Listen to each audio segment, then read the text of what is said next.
sit, staring at the fire, the crackling wood the only sound around my cottage, and the sense of absence, of loss, is palpable. In front of the fire, her bed sits empty, her favourite green tennis ball still resting on the cushion. Glancing at the door, I see the scratch marks at its base where she used to tell me she wanted to go out.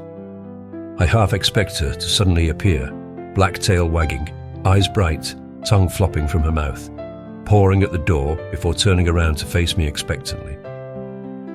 Distracted, I run her collar through my hands, feeling the warmth of the leather. A few rogue hairs still embed themselves in it, and the metal nameplate rattles. Her name is etched into it. Maya. I feel the lump in my throat and the water in my eyes. She was my best friend, my constant companion. I sit contemplating how unfair it is that their lives are so short, even though we have 13 good years. This home feels empty. I know I am not helping myself sat here, wallowing in my grief, and so I decide to take a walk. Fresh air and sunshine may be the answer. Take my mind off the hole that has appeared in my life. Pulling on my boots, my mind teases me with the recollection of Maya running around, excited at the prospect of going for a walk. She'd be sniffing at my feet, dancing around in circles, tail up and wagging furiously. I feel as though I want to remember this, and yet conscious at the pain it is causing. I grab my overcoat and open the door as I imagine her racing out into the open air. The day is grey and overcast, but the sun is trying to poke through. The god rays spotlight on the landscape. We had rain last night, and my boots splashed through the softened pathways and muddy puddles. Just over the rise, the sea churns away, relentless and eternal. The tide is out at this time of day, leaving the sandy beach strewn with seaweed and shells. In front of my cottage is a small garden, and then a path that leads to the beach. It was our regular daily walk. Maya would lead the way, racing down the path to the coast. I got her used to the sea when she was a puppy, and so she was never afraid of it. She loved the water so much that I had to temper her exuberance when she waded into the surf. Too far in, and she could have been swept away by the current. But she always returned when I called her. Most of the time, I would throw her tennis ball as far as I could and watched with delight as she sprinted after it in a black and white blur of fur. Occasionally, she would leap up and catch it before it landed, but usually she preferred to allow it to bounce, eagerly anticipating where she needed to dart to next. Then, as quickly as she departed, Maya would return to me, drop the ball at my feet, and wait for me to repeat the action. Today, though, I reach the edge of the beach, where the long grass rests in a loose sand, and look out toward the horizon. The cold breeze drifts over the grey sea and whistles in my ears. This stretch of coast is deserted at this time of year. In the summer, we often get surfers taking advantage of the breakwater, with Maya barking at them as they drift over the waves. But here, in the late winter, we often have the coast to ourselves. With the recent inclement weather, today is no different, but it is a little more lonely. A few cottages litter the coastline leading to the town. We who live here are in rhythm with the sea and don't mind the solitude. Maya was well known and recognized amongst my neighbors as she brought her own happiness to spread among them. Leaving these behind, I follow my usual route to where the orange sand becomes pebbles. They become slippery following the recent rainfall, but I step over them as sure-footed as Maya had done. Here, the coast rises up into craggy cliffs, with the beach at its base. I normally follow the beach until the cliffs subside and return along them, taking in the view, which can be breathtaking. I come to realize that I was doing this particular walk more out of habit, and that my mind is so full of loss, my feet are moving without conscious volition. I can almost hear the patter of her paws, skittering around me over smooth stones, and even think I catch a glimpse of her around the periphery of my vision. I chide myself for being so ridiculous, but it is almost as if I can feel her around me, walking alongside, my ever-faithful companion. And then, it happens so quickly that I have little time to react. I hear it first as a rumbling. It's on my right from the cliff itself. Too late, I look up to see a rockfall tumbling right at me. I try to get out of the way, but my feet struggle for purchase on the pebbles. I feel a hard blow to my head, and everything goes black.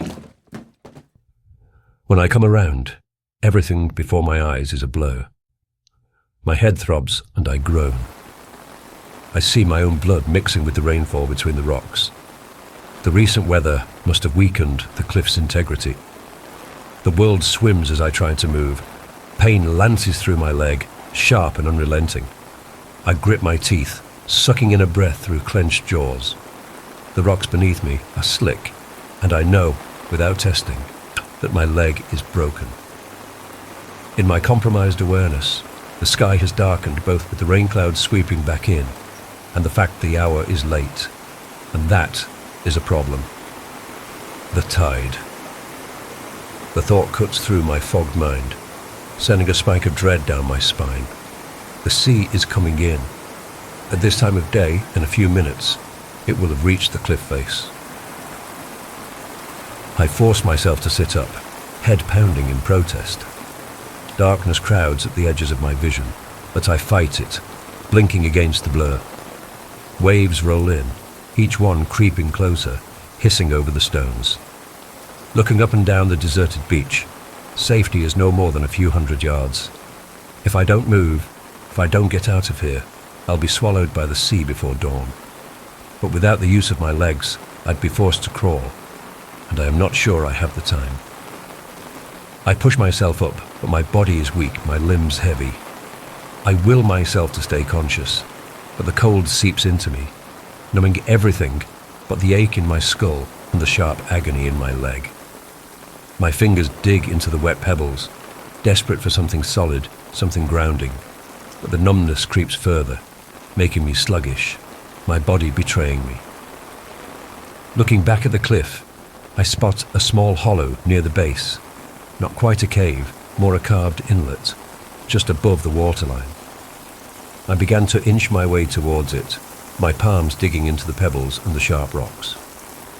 After no more than a few feet, and in agony at every slight movement, I collapse exhausted. The sea begins to lap the soles of my boots as I look on helplessly.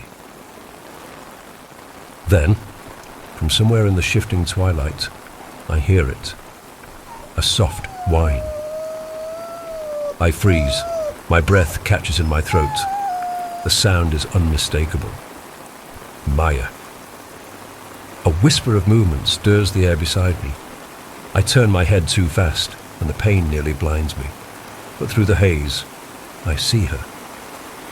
She stands just beyond the reach of the tide, her black coat glistening like wet ink. Her eyes, warm and knowing, meet mine. Maya.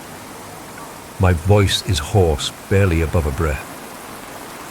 She steps forward, her form shimmering, almost translucent, a phantom of salt and shadow. For the moment she presses against me, warmth floods through my body, pushing back the cold. She is solid, she is real. Her presence wraps around me, grounding me against the pain, against the encroaching dark. Tears burn hot trails down my cheeks. I lift a trembling hand, running my fingers through her fur. The sensation is different, like touching the surface of water, like grasping at a memory. But she is here. She brings a renewed vigor. I feel her jaws clench around the collar of my overcoat, dragging me backwards. I cry out in pain, whimpering. Tears are in my eyes, but I'm not sure if it's from the pain or from the return of my friend. The ledge nears as Maya drags me towards it. I'm shivering now, the shock overwhelming me, but I feel the hard rock below. I almost pass out, as with Maya's help, I raise myself up onto the rocks from the beach. Just as I'm about to faint, I feel the soft licking on my cheeks to revive me. Just a few more feet, and I can see the overhang above me, protecting me from the worst of the rain. Then I feel the cliff wall behind my back and slump on it. Above the sound of the encroaching tide and the rainfall, I hear Maya's familiar panting before once again I lose consciousness. I don't know how long I am out, but when I awake, it is the dead of night. The sea has come all the way to the lip of the rock shelf. The rain has stopped, and the moon's crescent reflects on the water. My energy is spent. The pain in my head and my legs is a dull ache in my insensibility. She curls beside me, pressing against my broken body, offering her warmth, her unwavering companionship, just as she always had. I bury my face in her neck, breathing in the scent that shouldn't be there but is, sea air and damp fur, with the ghost of old walks along this very shore. The night drags on. My mind drifts in and out, consciousness slipping through my fingers like grains of sand. The pain in my leg dulls from my body surrendering to the cold. Each time I begin to fade, Maya nudges me, keeping me tethered to the waking world. She shifts, standing suddenly, her ears pricking forward. She stares out at the rolling tide, body tense, as if guarding me from something unseen. I follow her gaze, but there is nothing, only the endless churning of the dark sea. My fingers twitch towards her. Maya, stay with me. She turns, whining, her nose pressing against my hand. The worry in her eyes tightens my chest. But as the hours pass, the weight of exhaustion grows heavier. My thoughts slow, thick as molasses. A heavy fog wraps around my mind, pulling me under. Maya, I whisper, my voice breaking. Not long now. We'll be together soon. She stiffens. A low, mournful whine escapes her throat, rising into a howl, an eerie, sorrowful sound that cuts through the crash of the waves. It is unlike any sound she ever made in life. Unnatural, haunting. She knows. Her howl carries across the shore, a spectral cry echoing into the night. The sound is unnatural, piercing. It raises the hairs on my arms. And then, faintly, beyond the rush of the tide, I hear something else. A motor. Across the sea, I see a lifeboat, an orange-decked inflatable. A beam of light sweeps across the beach, bouncing between the cliffs. Someone shouts my name. Relief crashes over me, but when I turn to Maya, she's already fading, her form dissolving into the mist. No, stay, I beg, reaching for her. She affords me one final nuzzle on my cheek, and then she is gone. The last trace of her lingers in the air, a whisper of warmth, a brush of phantom fur against my skin. Then nothing. A shadow moves over me. The boat has spotted me trapped here. Familiar voices call out in alarm. We heard your call, they said. I am saved. But Maya was never really here. Was she? As they lift me onto the stretcher, I glance back toward the darkened shore. The tide has almost reached where I lay, washing away the footprints that never should have been there. But deep inside, I know she is here with me always, watching over me faithfully. She came back for me, one last time. And I know that she'll be waiting until it is my time. And when it is, we will be reunited.